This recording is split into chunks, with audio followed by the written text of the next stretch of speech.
అప్పుడు ఆ DCM car మీద పూర్తిగా పడిపోయింది, వాలిపోయింది. దాంతో అంత పెద్ద వాహనం, డీసీఎం వాహనం అంటే ఒక లారీ లాగే ఉంటుంది కాబట్టి పెద్ద వాహనం. కారు ఇప్పుడు ఇవాళ రేపు కార్లు ఎలా ఉంటున్నాయో మనకు తెలుసు.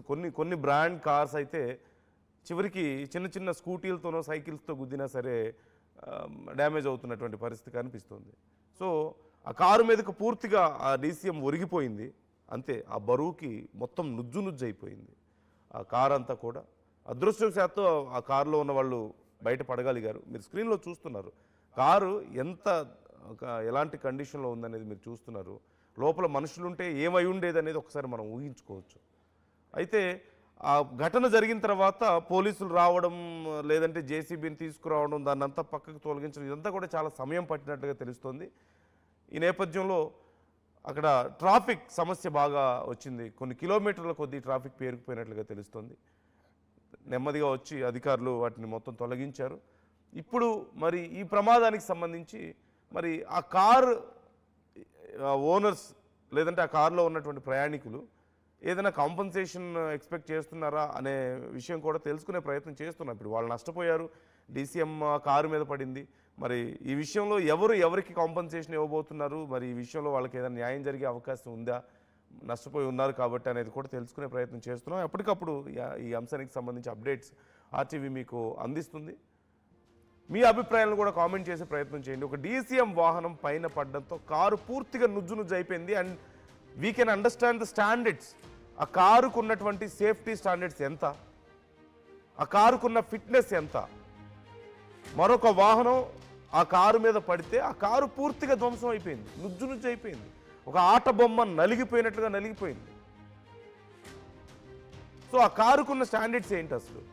లక్షలు పెట్టి మనం ఆ కార్లు కొని ఉపయోగం ఏంటి? ఇంకా కొన్ని కార్లు మనకి తెలిసిందే జీరో సేఫ్టీ మెజర్స్ ఉన్నాయని తెలిసి కూడా మన భారతదేశంలో అమ్ముతున్నటువంటి కొన్ని బ్రాండ్స్ కార్లకి జీరో సేఫ్టీ మెజర్స్, ఫిట్నెస్లో 0 పాయింట్స్ వచ్చినాయి. అయినా సరే మనం కొంటున్నాం, లక్షలు పోసి కొంటున్నాం. ఎందుకంటే కొంచెం తక్కువ రేట్లో వస్తాయి, మైలేజ్ ఎక్కువ వస్తుంది. బట్ ఇలాంటి సందర్భంలో మీ ప్రాణాలు కాపాడగలిగేది ఆ కొద్దిపాటి డబ్బులు కాదు, ఆ మైలేజ్ కాదు. So when you are buying a car, take care of ఆ కారు. మీ గురించి జాగ్రత్త తీసుకోవాలి, అది మీ ప్రాణాలను కాపాడగలగాలి. కేవలం ఏదో వెళ్ళాము వచ్చాము అన్నట్లు చూసుకుంటే సరిపోదు. So take care of that. Mahabubnagar జిల్లాలో ఘోర ప్రమాదం చోటు చేసుకుంది. దివిటిపల్లి నేషనల్ హైవేలో కారుపై డీసీఎం బోల్తా పడింది. ఈ ప్రమాదంలో పూర్తిగా నుజ్జు అయిపోయింది ఆ కారు. డీసీఎం వాహనం ఒరుగుతుండగానే కారులో నుంచి దిగి ప్రాణాలు కాపాడుకున్నారు 4 ప్రయాణికులు. ఈ ప్రమాదం కారణంగా హైవేపై భారీగా ట్రాఫిక్ జామ్ అయినట్లుగా తెలుస్తోంది. మీరు చూస్తున్నారు కారు పూర్తిగా నుజ్జు అయిపోవడాన్ని మీరు గమనిస్తున్నారు. ఒక డీసీఎం వాహనం పైనుంచి వచ్చి ఆ కారు మీద పడిపోయినట్లుగా తెలుస్తుంది. అయితే ఆ వాహనం వస్తున్న సమయంలోనే లోపల ఉన్న వాళ్ళు అలర్ట్ అయ్యి వెంటనే కారు దిగడంతో పెను ప్రమాదం తప్పింది. లేదంటే ఖచ్చితంగా ఆ కారే పూర్తిగా నుజ్జు అయిపోవడం చూస్తున్నాం మనం. ఇక లోపల ఉన్న వాళ్ళ పరిస్థితి ఎలా ఉండేది, ఏమైపోయి ఉండేవారు, ఒక్కసారి మనం ఊహించుకుంటేనే భయం వేస్తుంది. అదృష్టవశాత్తు వాళ్ళు ముందుగానే దిగి ప్రాణాలతో బయటపడగలిగారు. అండ్ ఒక్కసారిగా ఆ కారు అక్కడ ఉండడం, ఆ కారు మీద ఈ డీసీఎం వాహనం వచ్చి పడడం, అదంతా కూడా పూర్తిగా నుజ్జు అయిపోయి రోడ్డుకి అడ్డంగా చల్లా చెదురుగా పడిపోవడంతో కొన్ని కిలోమీటర్ల వరకు ట్రాఫిక్ సమస్య ఏర్పడినట్లుగా తెలుస్తుంది. అండ్ మీరు చూస్తున్నారు జేసీబీ సాయంతో దాన్ని అక్కడి నుంచి తీసే ప్రయత్నం, తొలగించే ప్రయత్నం చేయడాన్ని మీరు చూస్తున్నారు. అసలు ఈ ప్రమాదం ఎగ్జాక్ట్గా ఏం జరిగింది ఆ సమయంలో, అక్కడ ఉన్న వాళ్ళు ఏమంటున్నారు, ఏం చర్యలు తీసుకుంటున్నారు అనేది మనం తెలుసుకుందాం. మా ప్రతినిధి శివాజీ జాయిన్ అవుతున్నారు. అక్కడ ఆ వీడియోలో మీరు చూసారు, ఇంతకు ముందు వచ్చిన ఫోటోలో ఒక్కసారి మీరు చూడొచ్చు ఎంత భయంకరంగా జరిగింది అనేది. ఒక్కసారి మీరు చూస్తున్నారు. And you can see that slope, అక్కడ చాలా స్లోప్ కూడా మీరు గమనిస్తున్నారు, ఆ పక్కనే ఉన్నటువంటి స్లోప్ కూడా. మా ప్రతినిధి శివాజీ మనతో జాయిన్ అవుతున్నారు. శివాజీని అడిగి డీటెయిల్స్ తెలుసుకుందాం. శివాజీ, అంటే ఒక డీసీఎం వాహనం పడిపోయింది కారు మీద అంటూ తెలుస్తుంది, బట్ అంత పూర్తిగా కారు అంతా నుజ్జు అయిపోవడం ఏంటి, అంత భయంకరంగా జరగడం ఏంటి, అసలు ఎగ్జాక్ట్గా ఏం జరిగింది అక్కడ? అండ్ కారులో ఉన్న వాళ్ళు ఎలా తప్పించుకోగలిగారు దీని నుంచి? మహబూబ్ నగర్ సంబంధించినటువంటి నేషనల్ హైవే NH-44 సంబంధించినటువంటి ఈ యొక్క దివిటిపల్లి స్టేజ్ దగ్గర ఈ యొక్క ఘోర సంఘటన అయితే చోటు చేసుకుంది. రాత్రి సమయంలో సుమారు 3 గంటల ఆ ప్రాంతంలో కూడా ఈ యొక్క సంఘటన జరిగినట్టుగా పోలీసులు అధికారులు అంచనా వేస్తున్నారు. సుమారుగా ఆ యొక్క సమయంలోనే అక్కడ దివిటిపల్లి స్టేజ్ దగ్గర నేషనల్ హైవేకి సంబంధించినటువంటి అథారిటీకి సంబంధించిన అధికారులు కూడా రోడ్డు పనులు అయితే కొనసాగుతున్నటువంటి పరిస్థితి. గత 2-3 నెలలుగా ఈ యొక్క బ్రిడ్జ్ నిర్మాణం ఏదైతే జరుగుతుందో నేషనల్ హైవేకి సంబంధించినటువంటి దివిటిపల్లి స్టేజ్ దగ్గర ఆ బ్రిడ్జ్ నిర్మాణ పనులు కొనసాగుతున్నటువంటి సందర్భంలో కూడా ఎక్కువ శాతం అయితే అక్కడ ట్రాఫిక్ సంబంధించినటువంటి ఇబ్బందులు అయితే ఎదుర్కొంటున్నటువంటి పరిస్థితి కనబడుతుంది. మరోవైపు అక్కడ బ్రిడ్జ్ నిర్మాణం సంబంధించినటువంటి పనులు ఏదైతే కొనసాగుతున్నటువంటి నేపథ్యంలోనే రాత్రి హైదరాబాద్ నుంచి అటు బెంగళూరుకి వెళ్తున్నటువంటి ఏదైతే DCM ఏదైతే ఉందో లోకల్ కి సంబంధించినటువంటి DCM ఆ వెళుతున్న సందర్భంలోనే అటు వెనకాల వస్తున్నటువంటి కారు ఏదైతే ఉందో కారు కూడా DCM ని క్రాస్ చేసి వెళ్తున్నటువంటి సందర్భంలోనే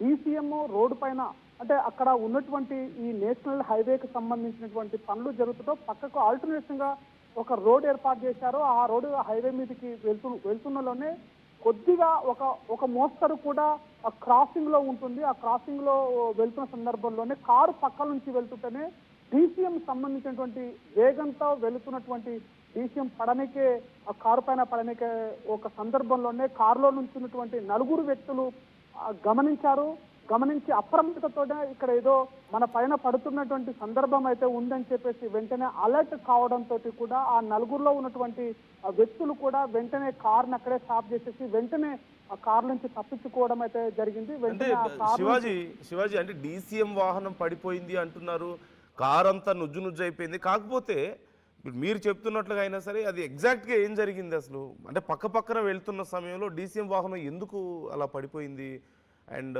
పడ్డా సరే అంత గందరగోళం ఎలా జరిగింది? కొంచెం మాకు can you please explain more clearly?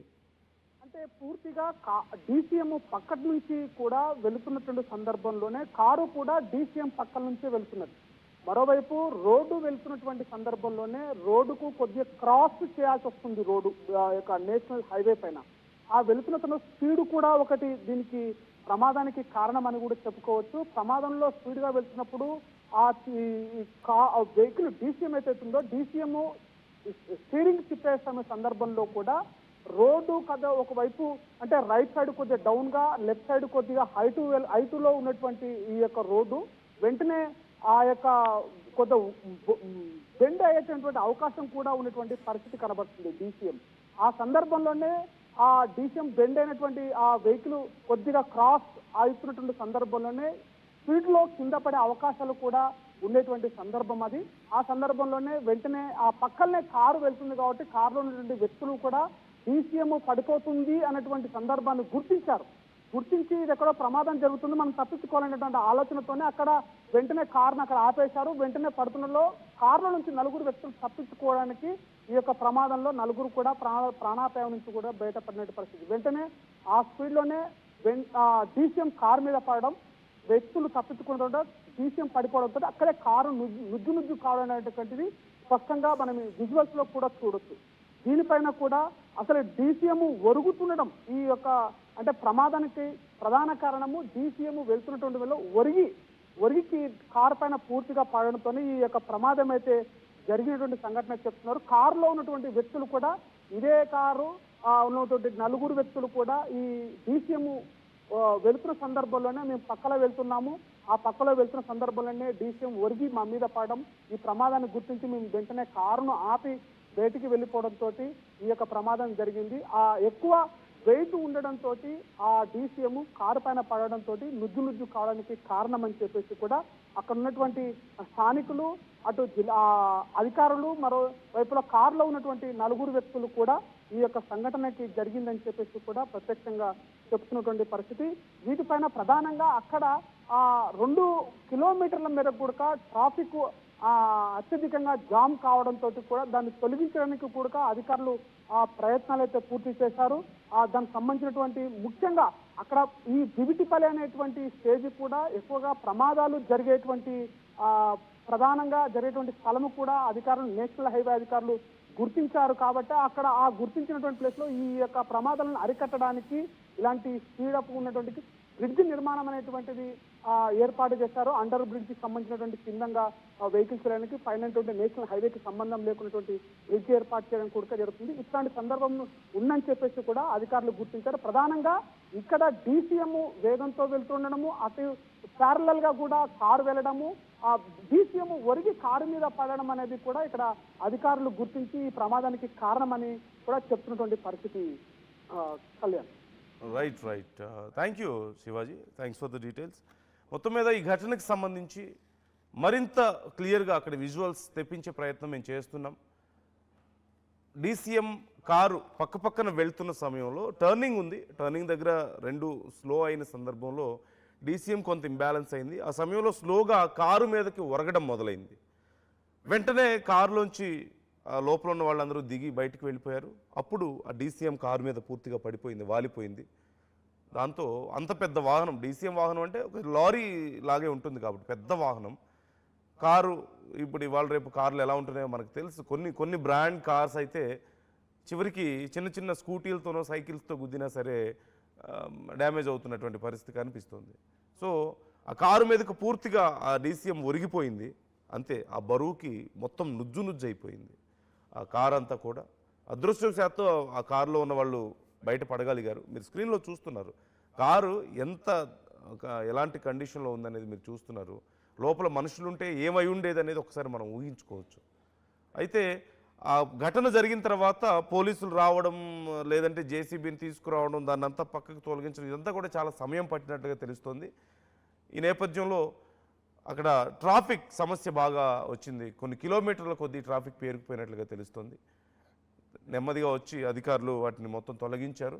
ఇప్పుడు మరి ఈ ప్రమాదానికి సంబంధించి మరి ఆ కార్ ఓనర్స్ లేదంటే ఆ కారులో ఉన్నటువంటి ప్రయాణికులు ఏదైనా కాంపన్సేషన్ ఎక్స్పెక్ట్ చేస్తున్నారా అనే విషయం కూడా తెలుసుకునే ప్రయత్నం చేస్తున్నాం. ఇప్పుడు వాళ్ళు నష్టపోయారు, డీసీఎం కారు మీద పడింది.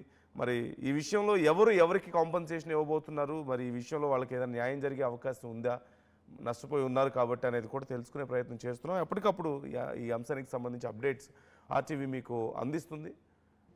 మీ అభిప్రాయాలను కూడా కామెంట్ చేసే ప్రయత్నం చేయండి. ఒక డీసీఎం వాహనం పైన పడడంతో కారు పూర్తిగా నుజ్జు అయిపోయింది. And we can understand the standards.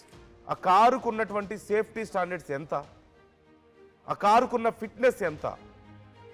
మరొక వాహనం ఆ కారు మీద పడితే ఆ కారు పూర్తిగా ధ్వంసం అయిపోయింది, నుజ్జు అయిపోయింది. ఒక ఆట బొమ్మ నలిగిపోయినట్లుగా నలిగిపోయింది. సో ఆ కారుకున్న స్టాండర్డ్స్ ఏంటి అసలు? లక్షలు పెట్టి మనం ఆ కార్లు కొని ఉపయోగం ఏంటి? ఇంకా కొన్ని కార్లు మనకి తెలిసిందే జీరో సేఫ్టీ మెజర్స్ ఉన్నాయని తెలిసి కూడా మన భారతదేశంలో అమ్ముతున్నటువంటి కొన్ని బ్రాండ్స్ కార్లకి జీరో సేఫ్టీ మెజర్స్, ఫిట్నెస్లో జీరో పాయింట్స్ వచ్చినాయి. అయినా సరే మనం కొంటున్నాం, లక్షలు పోసి కొంటున్నాం. ఎందుకంటే కొంచెం తక్కువ రేట్లో వస్తాయి, మైలేజ్ ఎక్కువ వస్తుంది. బట్ ఇలాంటి సందర్భంలో మీ ప్రాణాలు కాపాడగలిగేదే ఆ కొద్దిపాటి డబ్బులు కాదు, ఆ మైలేజ్ కాదు. So when you are buying a car, take care of ఆ కారు. మీ గురించి జాగ్రత్త తీసుకోవాలి, అది మీ ప్రాణాలను కాపాడగలగాలి. కేవలం ఏదో వెళ్ళాము వచ్చాము అన్నట్లు చూసుకుంటే సరిపోదు. So take care of that. Mahabubnagar జిల్లాలో ఘోర ప్రమాదం చోటు చేసుకుంది. దివిటిపల్లి నేషనల్ హైవేలో కారుపై డీసీఎం బోల్తా పడింది. ఈ ప్రమాదంలో పూర్తిగా నుజ్జు అయిపోయింది ఆ కారు. డీసీఎం వాహనం ఒరుగుతుండగానే కారులో నుంచి దిగి ప్రాణాలు కాపాడుకున్నారు 4 ప్రయాణికులు. ఈ ప్రమాదం కారణంగా హైవేపై భారీగా ట్రాఫిక్ జామ్ అయినట్లుగా తెలుస్తోంది. మీరు చూస్తున్నారు కారు పూర్తిగా నుజ్జు